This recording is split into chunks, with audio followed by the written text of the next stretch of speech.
guys, welcome back to Any Sooner. As always, please make sure you like, comment, and subscribe. Join the family. We're always excited to have you guys.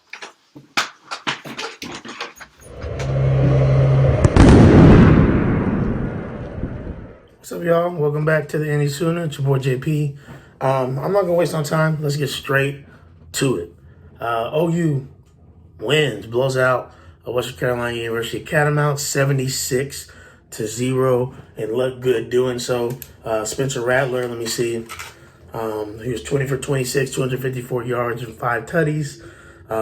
As a team, Oklahoma had 347 passing yards, 277 rushing yards, went over 600 total yards. I think they said that's the 22nd time that they've done that since 2015, which continues to cement Lincoln Riley as the top offensive mind and play caller in all college football. Just in case there's any Texas fans out there that want to argue with me, we pulling out receipts tonight.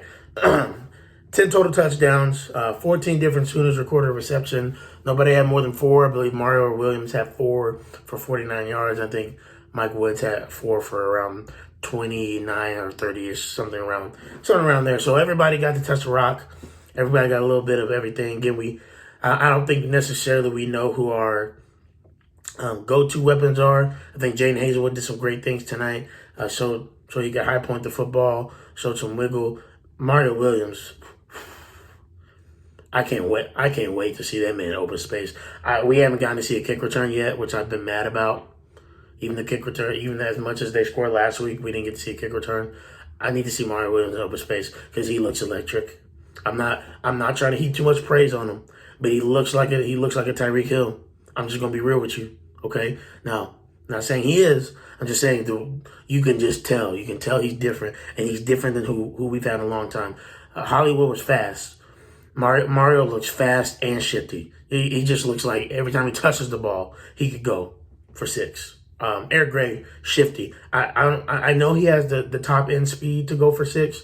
Sometimes seems like he may be too shifty for his own good, but he did some really good things tonight. Looked good running the ball. Him and Kennedy, I think combined for just about 130 yards. They both look good. Kennedy scored the touchdown, rushing. Eric Gray scored a touchdown out of just a simple wheel route. Nobody covered out of the backfield. So that was really good for Oklahoma. To see them do that, and obviously get out of there without them getting injured. The defense, I mean, you can't say anything about them. They pitched a shutout, and I don't want to hear it's Western Carolina because we've played really bad teams in the past, and we haven't ever pitched a shutout consistently like that, like we did tonight. And I think that it showed intensity and focus. I told my wife that. So it doesn't matter who we played. We just needed to show that this week. 76-0 shows it, okay? Because that mentality can't go away. It has to stay there for Nebraska. It has to stay there for West Virginia as we start conference play. So I'm proud of them. Proud that they pitched a shutout, no matter who it was against, because it's hard to do, no matter who you're playing. I think Alabama beat Mercer 48-14 today. So Mercer may be a little bit better program than Western Carolina, but again, it's Mercer. Okay, so at the same time, 14 points is 14 points. We didn't give up any. So good job by defense. I wasn't happy with them early. I'm not going to lie to you. I wasn't happy with them early. I thought that the coverage wasn't great, but I think they picked it up. The defensive line was animals all night, getting in his face, sacks, etc. They did their thing. Linebackers look better than they did last week for the most part. Maybe not in coverage, but in run fits and whatnot, they look better flowing side to side. I still think Asamoah looks a little slow to me. I don't know why. I don't know if he's waiting. I'd like to see some of our linebackers be more aggressive in the open field trying to tackle instead of breaking down like this, because I think, again, it just allows you to be have your ankles broken if you do that more than if you just make a beeline for the guy, right? I think you got to trust your teammates that they're going to be there to rally tackle. If they're coached to slow them down by doing that, that's fine too. I'm just saying my opinion, and I'm not the coach. I'm just saying what I saw. Ethan Downs looked good tonight. Made a huge stop on 3rd and 1. One time when he just broke through the line, tackled a guy for a tackle for loss. He had a forced fumble when Western Carolina's backup quarterback got in, high-stepped when we didn't know if the shutout was going to be preserved. And it ended up being, because of that, by Ethan Downs and his relentless effort, which is what we hear all the time. That kid's going to be a player. He's going to be really good. Defense gave up 178 total yards. Huge to give up only 178 total yards over a 4-quarter span. 55 yards on the ground on 27 attempts. That was good for about literally a 2-yard per rush attempt. So that's pretty good. You can't ask for anything else. I know who we played, but that's what we asked for, so let's not complain about a 76-0 win. I hope nobody is, because it's one thing if we get out of this like 40-21 or 48 to 21. We may say, oh, there's some things left to be desired, but 76-0, nah, not at all. This is what I really been wanting to get to. We told y'all that Texas does this every year. And here's what I'll say. I'm gonna shout my boy Keegan Rainu. Make sure I say it right. He does film study, in-depth breakdowns for Oklahoma. I forget which site he works for, but I believe he works for a site. Really good follow on Twitter. You guys should go follow him. But he brought up an old tweet he had that's so true. Basically said, he thinks Sark is going to be good for Texas, but he hopes for Texas's sake that their fans and boosters don't run him out over crazy expectations. And that's so true.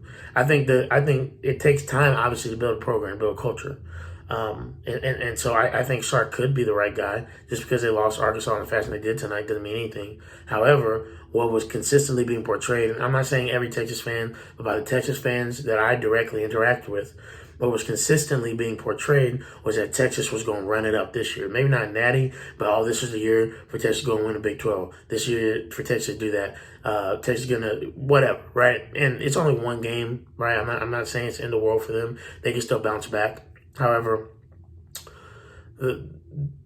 just the arrogance that comes with some of these Texas fans in thinking that, we're going to go 11-1, we're going to go 12-0 in Sark's first year, and we got the talent there, so it should all fit, and we should do this, we should do that. And I also mentioned to them that their offensive line was not up to snuff, and they tried to tell me that, camp reports say, okay, look, campus can't, you could talk about camp all you want, but when you get out there on the field, what do you see? And Arkansas's defense is salty and nasty, and Arkansas is going to be ranked next week, and they should be. Nevertheless, that's the reason they only scored 7 points the majority of the game until Casey Thompson came in, basically in 4 quarters, scored 2 fourth-quarter touchdowns, maybe one at the beginning of the third quarter. But regardless, Casey Thompson brought a different element of the read option game, and neither of them. Hudson has some accurate tendencies, but neither of them were very super duper accurate with the football. Kind of slow throwing motions as well. Hudson Card missed a couple deep throws that maybe could have helped Texas in the game. And so again, it's a process, and we hope more than anything else. I think what Keegan and now I am trying to convey is that we hope y'all don't run him off. Give him time, because he could be good. Who knows? Right? Y'all looked good last week, but don't freak out over this game. But no, I'm gonna be on y'all. I am because y'all was out last week talking all that noise, and all I see is talking all that noise, and here we sit. You got blown up by Arkansas at home. And Arkansas looked good, don't get me wrong. Their offense left a little bit to be desired. They're a great running football team. But, you gave up 40. I heard about PK. I'm just saying what's being said, okay? But no, in all seriousness, a couple upsets today. He had Oregon go into the shoe and upset Ohio State. He had Arkansas beating Texas. A&M probably should have gotten upset by Colorado, and I don't know what their prospects are going forward with their quarterback going down, because their backup did not look good at all, and that's not going to cut it versus other teams. Colorado didn't really cut it offensively. Texas A&M's defense is pretty good, but even still, that's not going to cut it. Anyways, this is a Sooner video, so we're going to end it on a high note. Again, great to see Todd Hudson and Weatherman Jaden Knowles get some time. They did a great job. Both of them scored 2 touchdowns each. Weatherman Jaden Knowles actually led the team receiving, 2 receptions for 65 yards. He had a big wheel route up the sideline from Caleb Williams in the fourth quarter. So, hey, it was fun. It's Sooner Nation breathe. It's relaxing. It's amazing to have a win like this, right? But let's look forward to next week. Let's get back into the grind. Nebraska, no, they're not great. Again, we want to have the mentality that we gonna kill whoever steps foot on the field with us. And so I ain't got nothing left to say. Proud of y'all. Y'all keep rocking with me. We gonna keep doing this. I promise I'm gonna get these reaction videos out. I'm excited about them. My life has been crazy as athletic director the last couple of weeks. No time to explain why, but anyways, hey, Boomer. I would do anything they make sure I'm not in last.